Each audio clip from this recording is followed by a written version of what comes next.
श्रीराम समर्थ. श्रोते हो, आपण ऐकत आहात श्री गोंदवलेकर महाराज यांचे प्रवचन निर्हेतुक कर्मात भगवंत. खरोखर आज आपल्याला आपले अंतरंग ओळखण्याची खरी गरज आहे. सत्कर्म असो किंवा दुष्कर्म असो, हेतूवर सर्व काही अवलंबून असते. पुष्कळ पुण्यकर्मे केली आणि काहीतरी विषयाचा हेतू मनात धरला तर काय उपयोग. काबाड कष्ट खूप केले, बायको पोरे टाकून बाह्यंगाने कितीही केले तरी मन जोपर्यंत तिथे नाही तोपर्यंत राम नाही भेटणार. मनाला भगवंताची तळमळ लागली तरच त्याचा उपयोग. निर्हेतुक कर्मात भगवंत असतो, म्हणून आपली कर्मे तशी करावीत. खरे पाहता प्रापंचिका एवढे काबाड कष्ट साधकाला पारमार्थिकाला नसतात. प्रपंचाच्या काबाड कष्टांपेक्षा निम्म्याने जरी भगवंताकरिता केले तरी खूप फायदा पदरात पडेल.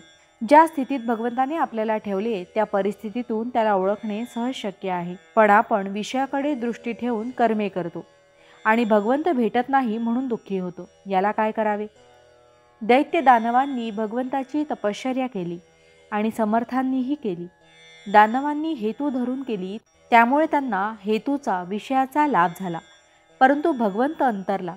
या उलट समर्थांना भगवंताशिवाय दुसरा कशाचाही लाभ नको होता.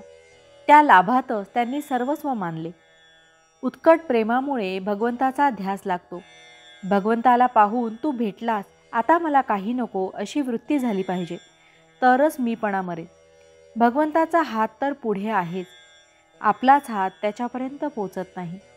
बुद्धीपेक्षा आणि पैशापेक्षा सदाचरणाने वजन जास्त असते.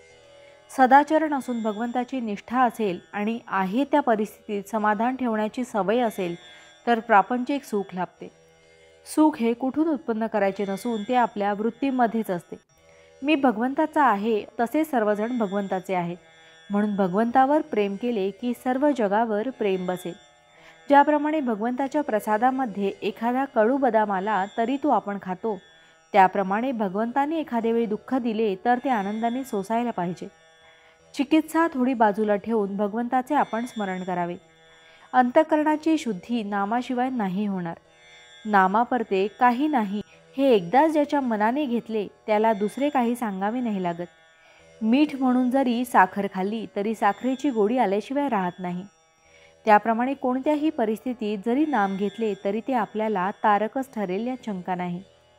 ज्याच्या मागे उपासनेचा जोर आहे तो जगात खरे काम करतो. जानकी जीवन स्मरण जय जय राम. महारुद्र हनुमान की जय. समर्थ रामदास स्वामी महाराज की जय. सब संतन की जय.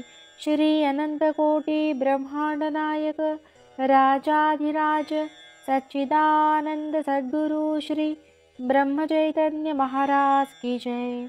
जय जय रघुवीर समर्थ. आता आपण 13 वेळा नामस्मरण करूया.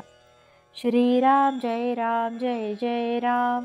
श्रीराम जय राम जय जय राम. श्रीराम जय राम जय जय राम. श्रीराम जय राम जय जय राम. श्रीराम जय राम जय जय राम. श्रीराम जय राम जय जय राम.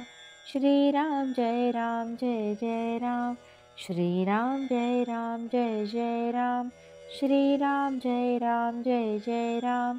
श्रीराम जय राम जय जय राम. श्रीराम जय राम जय जय राम. श्रीराम जय राम जय जय राम. श्रीराम जय राम जय जय राम. जय श्रीराम.